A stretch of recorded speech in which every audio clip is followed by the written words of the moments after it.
Tell us, how did you, as part of Keybeats, how did you originally get to work with Aaliyah? Well, we started, actually, as far as from, like, that crew, we started actually with Playa.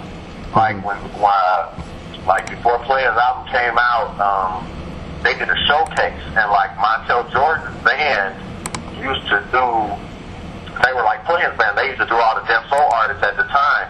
So, what actually happened was, Shep Crawford, who was, a producer in Montel's camp, they pulled him off of the road with Montel to go work on Montel's new album. And so basically I replaced him. Okay. But what ended up happening was when they got done with the album,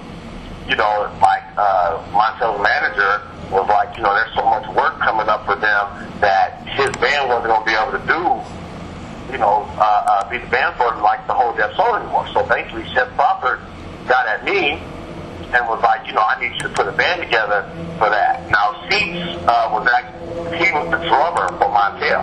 Mm-hmm. So, we were out on the road at the same time. So, long story short, I got, our band together, and we ended up doing a showcase for, at that time, it was Playa, Chris Jones, and what other artist they had over there on Deaf Soul.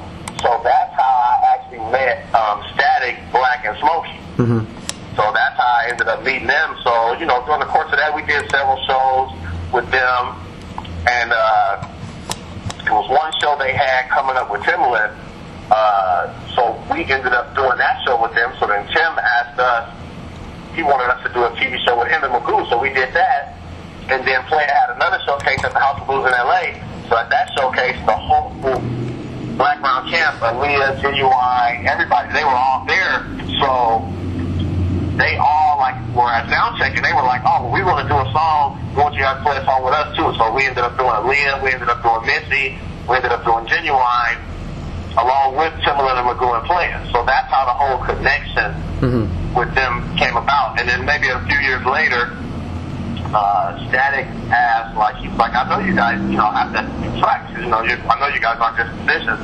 So I let them hear some of the tracks we did, and he mentioned it to Tim, and he mentioned it to Missy. So then we ended up doing work with them, and then the work that we had done with them, that's how Aaliyah was like, "Oh yeah, I would like to get down with you guys on some way, form, or fashion." Oh, okay. So from there we did Romeo Must Die, but we didn't do a song actually with her. We did the song with Destiny's Child, Shantae Moore, and I believe Dave Hollister. Mm-hmm. But from those songs, she had already told, Blackground that, I want them on my next album. So then that's after Romeo Must Die, pretty much that's what started it, where we, started working with her. Yeah. That's, everything else went from there. Oh, okay, cool. And give us some background on the song Rock the Boat. I mean, we've read that the song was recorded, I think it was 99, Right. Talk about that song, and also talk about how come it took so long for that one to release. Well, that's actually a funny story because, when me and Seats were doing that track, we were at the studio early before, Static and the rest of the Playa came to the studio that day. So we were working on that track. But the funny thing is, we were like, oh, we didn't like it as it was. We were like, oh, we got to do something else to it. It was just a beat and a couple of sounds, and we were like, oh, yeah, that's cool, but we'll have to come back to it. So it's funny, as we were going to something else, Static and them happened to get there. So they had heard the song coming down the hall. So when he got there, we had already cut it off, and he came in the door like, wait, put that back on. Like, what is that? We were like, oh, that's just this, joint we're working on, but, we're going to come back to it later.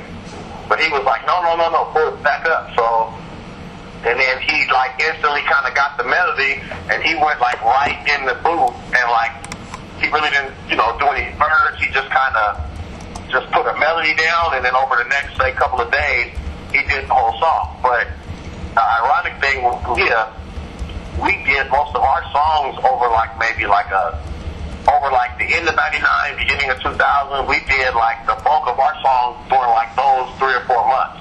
Yeah. So all the songs we did on that album were already done, back in 99 and 2000. Yeah.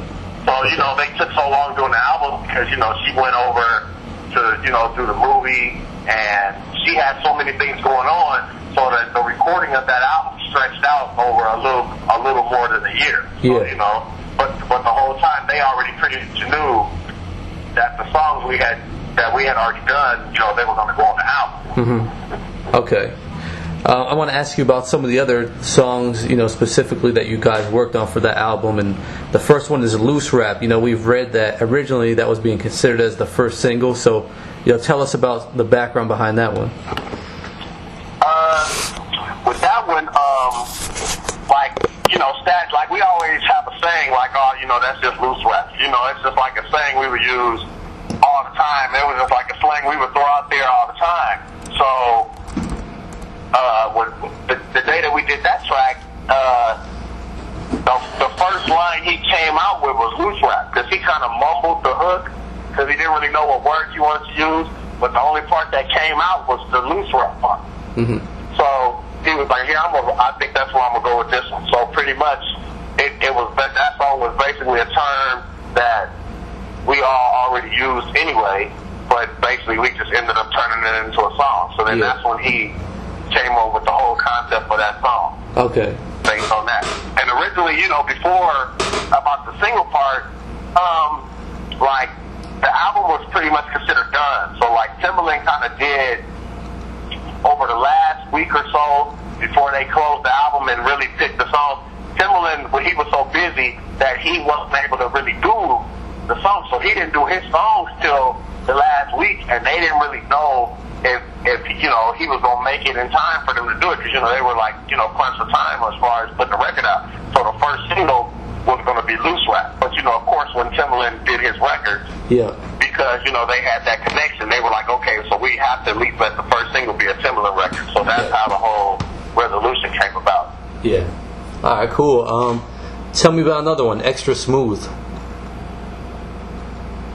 That song, I mean, it's almost funny because it's like Static writes songs, like, in my opinion, he's like the best songwriter to me. Like, I like his stuff because he's kind of real and to the point with things. And, like, I know a lot of times Aaliyah would come and he would ask, like, you know, what do you want to talk about on this album and things. And she had a lot of things, because she didn't really write a lot. So she was like, you know, well, I want to do something like this. So then, you know, she might just drop a bug in his ear, and then from there a whole song will come about. So, like, you know, it was a whole, pretty much most of the songs, he's like a freestyler. He doesn't write anything down or anything. So when the track would come on and it kind of, you know, like if he felt something for it, then he would be like, okay, right there. And then from there he would just like go in the studio and just kind of piece it together. It was like, he was basically going in there freestyling, because idea was dropping his head, and that's where he would go. And he just was, you know, I guess at that time they were having a conversation about that, you know how kind of guys think they're so extra smooth or whatnot. So then, you know, it just like it's funny because a lot of the things that we would just sit around and joke around about, they found their way, you know, becoming a song, you know what I mean? Mm-hmm. So that happened a lot, especially a lot of that album. A lot of that album was just various things that we would sit around and just talk about, or say loose rap, as we say, about, and then, you know, next thing you know, it would actually, you know, become a song. Yeah. So that's even, you know, that's how that came about.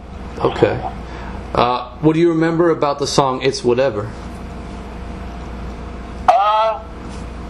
I remember when we did that track.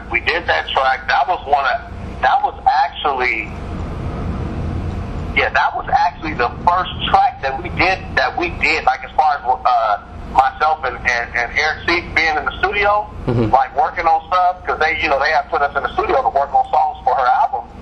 So that was actually the first track that we laid, like when we were actually in the studio working on her album. Okay. So that was like the first actual track that was done. So we did that, and it was like, you know, so I guess when we finally got in the studio with Static and Black, like, you know, we just kind of played down all of the songs that we had done, and he kind of marked off kind of the ones that he liked, and that was one of the ones that he really liked. He you know, he always said that he liked how the piano element was in there. Mm-hmm. So that's why he was like, you know, when he first heard that, he automatically was like, yeah, that's going to definitely be one. Yeah. So you know, that's actually the first track that we did in the studio, actually working on her record. Mm-hmm. Okay.